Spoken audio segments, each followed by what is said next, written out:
Hi, welcome to this Python training session. In this course, I will take you through the process of developing Python applications.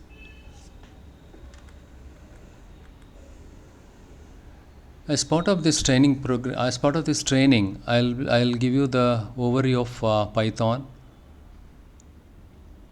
and also we'll discuss about how to install Python, especially the Anaconda distribution on your Windows operating system, and how to configure the same.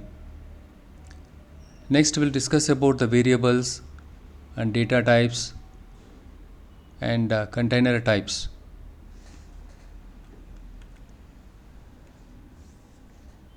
So, what is Python? Python is a very simple and very powerful general purpose programming language. It has been around for 25 years. Python was developed by Guido van Rossum in the late 80s and early 90s at the National Research Institute of Mathematics. Python is derived from many languages, including ABC, Modula 3, C, C++, etc.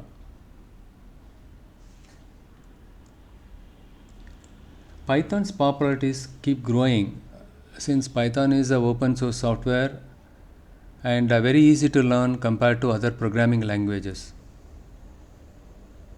Also, you can develop a wide range of applications starting from web application development to implementing complex machine learning algorithms.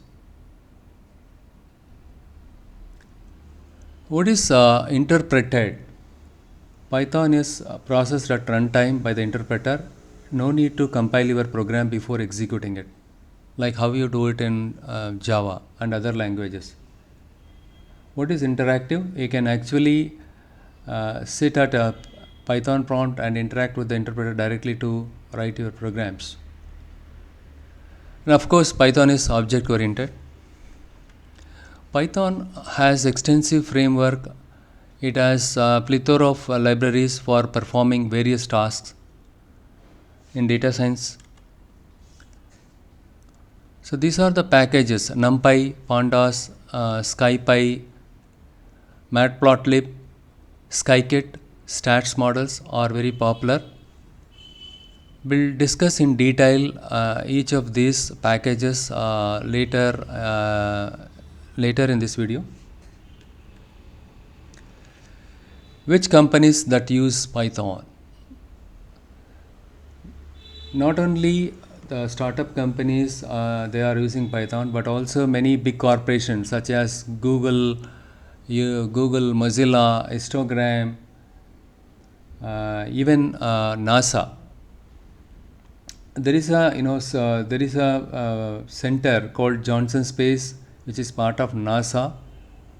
They uses Python in their integrated planning system as the standard scripting language. The list is not exhaustive. This is just a tip of the iceberg. Many companies, many businesses, they've started using Python.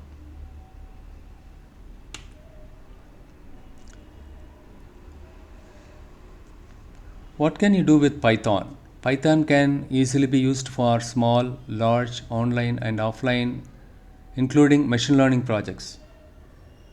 Python is the leading language of choice for many data scientists. Python is growing in popularity within this discipline due to the availability of excellent libraries, including NumPy and Pandas, and its superb libraries for data visualization like Matplotlib and Seaborn. There are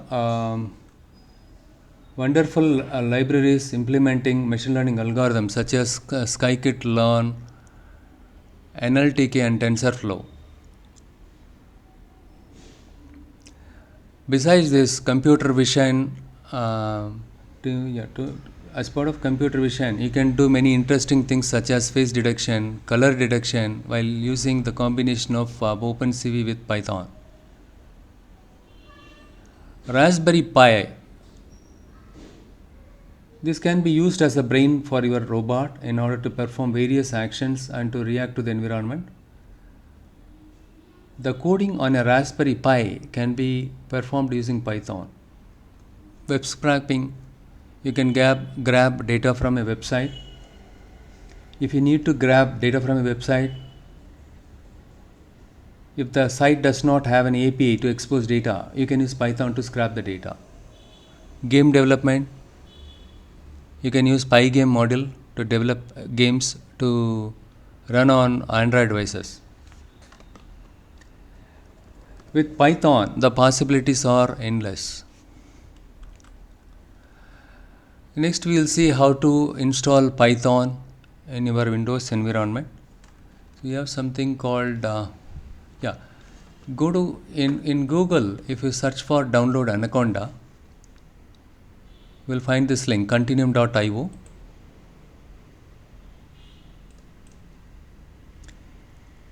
Here we can find two major versions of Python, 3.6 version and 2.7. I would recommend you to download Python 2.7 version. You can either download 32-bit or 64-bit. 2.7 version is much stable than through 3.6 version, because few of the packages were not working well in 3.6 version. 3.6 version has no backward compatibility with your version 2.7 of your Python. So let me, once you download and install Anaconda Python, if you go to start button, here you can find Anaconda. Here you can find IPython notebook. This is what your Jupyter notebook. I already opened it. Yes, this is what your Jupyter dashboard. This is the URL and this is the port number by default used by the Jupyter notebook.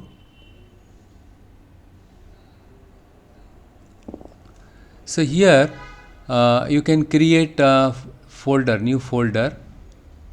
If you wanted to write Python scripts, you can click Python 2.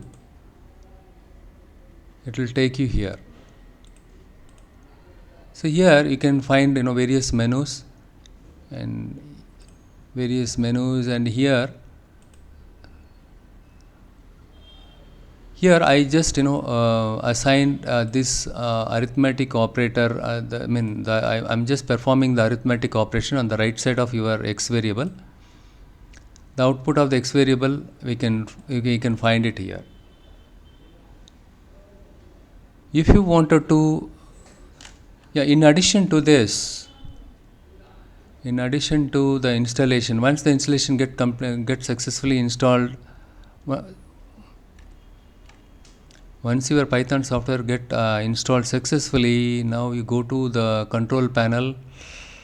One second, let me go to computer and properties. Go to the advanced system settings, environment variables. Here you need to specify the Python path. You need to create a new variable by the name of Python path, and this path will be already available. Python path, you need to specify the path name similar to that of this one. By default, the Anaconda distribution of Python will get installed in this folder, users home Anaconda. Okay. In the Python path, you need to specify like this. And then you need to specify these paths in addition to your current paths that you defined in your path. Don't remove the content of the previously existing paths. In addition to this, you need to include this one. If you wanted to install any sub packages, you can use either conda install command, or you can use pip install command. I'll show you how to install sub packages. Go to command prompt.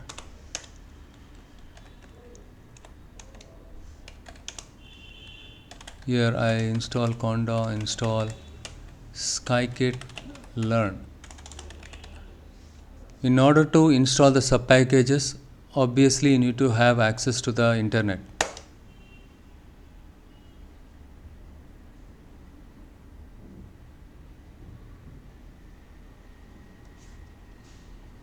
In my case, I have already installed Scikit-learn. It is asking me for update with the new version.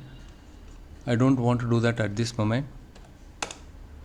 Alternatively, you can use pip also instead of conda. Okay, you can see it here. Requirement already satisfied. If you use conda, if your package requires update, it'll show the message like this. But with pip install, in case of any new updated version is available for this package is available, it will not be taken care of that. Better you can use conda install.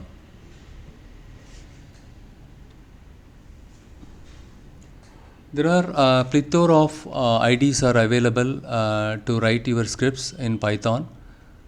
The most widely used is Jupyter Notebook and Spider. Spider is available as part of your Anaconda distribution. Yeah, here you can see it, Spider.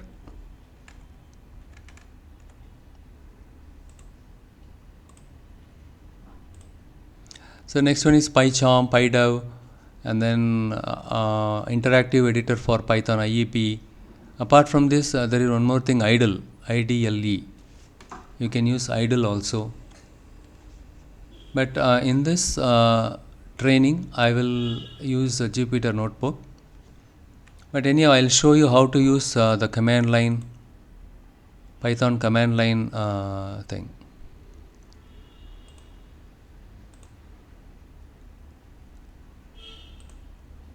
So this is your command line. Okay, here you can type, let's say let me type print command, print plus 1 plus 2, 3.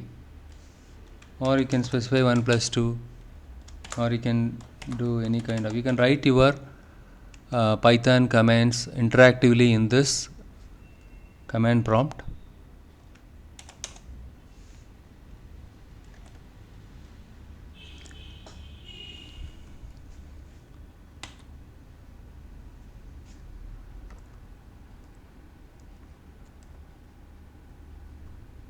Yeah, the next concept for programming in Python is indentation. It is fundamental. It is called indentation. It is required in Python. It is required for indicating what block of code a statement belongs to by indenting the specific blocks. For example, just look at these two code. So here I assign the value to x as 25. This is my first block of code, and this is my second block, and this is my third block. This is my parent block. If x is greater than 25, print 0. Here, if this condition, because here x equal to 25, since this condition fails, it has to come inside your else. Here I have another if else condition. In this if else, you must indent each line of block by the same amount. So here the indent, see in this case, I indented each line of the block by the same amount, right? So this is one block and this is another block. These two blocks are related. The else here, right? Else I have aligned it in line with my if statement. Here this has gone way beyond this. I have given two tabs. It should not be like this. Indentation should be proper. To indicate a block of the code in Python, you must indent each line of the block by the same amount. This you should keep in mind. See here the if and else, the if statement and else statements are equally equally aligned. If you give one more tab, it will throw an error. Unindented does not match any outer indentation level. This is the error you will get it. Another example is this one. Here in both cases, in the indentation has been given properly.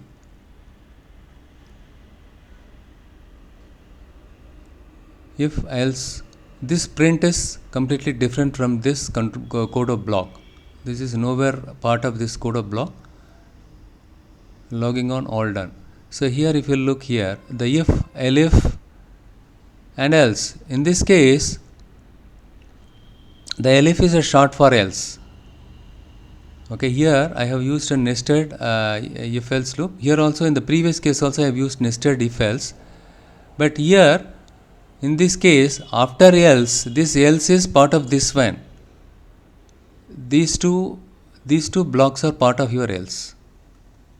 But here in this case, the elif, this else is related to this elif.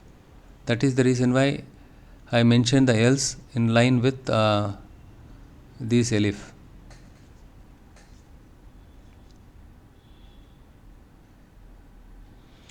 Comments. We specify comments in Python using the traditional hash. You can specify comments in traditional hash, especially when our code becomes larger. Let's say you write hundreds and hundreds of lines of code. It becomes more complex because there are too many lines. What you could do in this kind of situation is you can just leave a comment. Comments are sentences not executed by the computer. The trick is just put the hash sign at the beginning of each line. This is just a comment, not a code. It will not get executed. The comment row marked with the hashtag will not produce any output. If you look here, right, so in this case, this is if you have a single line comment, you can use hash. If you have multi-line comments, then you have to use these things, 3 double quotes. It should be your comment should be delimited with 3 comments. If you look at the output of this statement, here I have assigned 55 to x, and print x if I give, I can see the output of my x value. It is this multi-line comment does not produce any output. This is only for the developers. This is a very handy feature.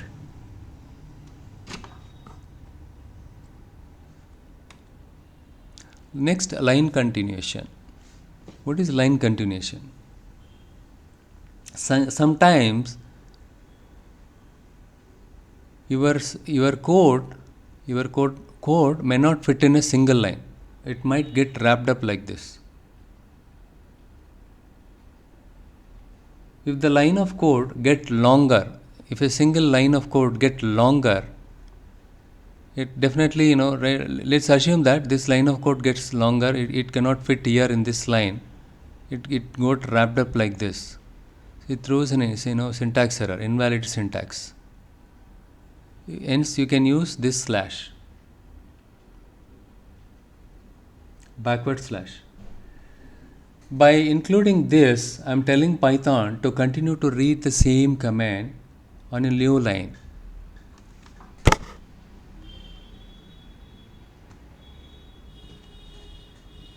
Next, arithmetic operators, similar to other language. What all the arithmetic operators that we use it?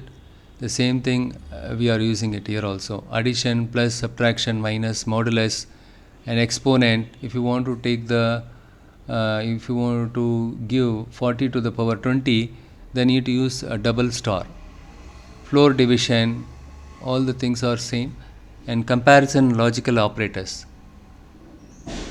So double equal to sign, we'll be using it for equals, similar to other or C language and other languages. Whatever the operator that we use it to perform the comparison, the same thing we are using it, nothing much different. And logical operators also same, and or not. But here A and B is true, that's how we give it, and not A or B. Not Not A and B is false. That is what we are using it, not.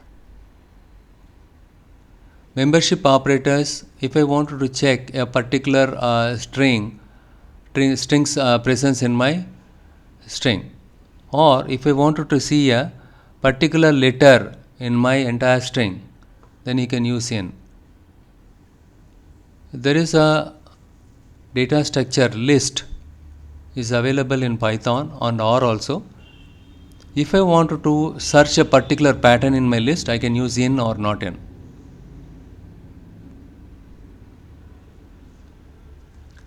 Let me show you, I'll give you some example for this. So in this case, I'm using multiplication. This is how we can use it, multiplication. If I use x equal to 2, I'm assigning this value 2 to a variable by the name of x. I'm just printing it here. Here I have used the multi-line command. Only though I gave print ss inside my multi-line command, this block is not getting executed because comment will never get executed.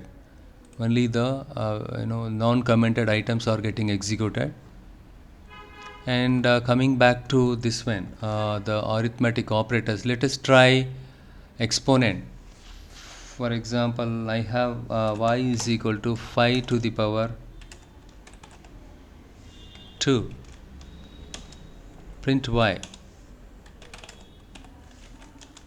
25. If I want to take the power of this one, okay. Next, y is equal to, or y1 is equal to 5 modulo 2. Print y1. I can take modulo also 1.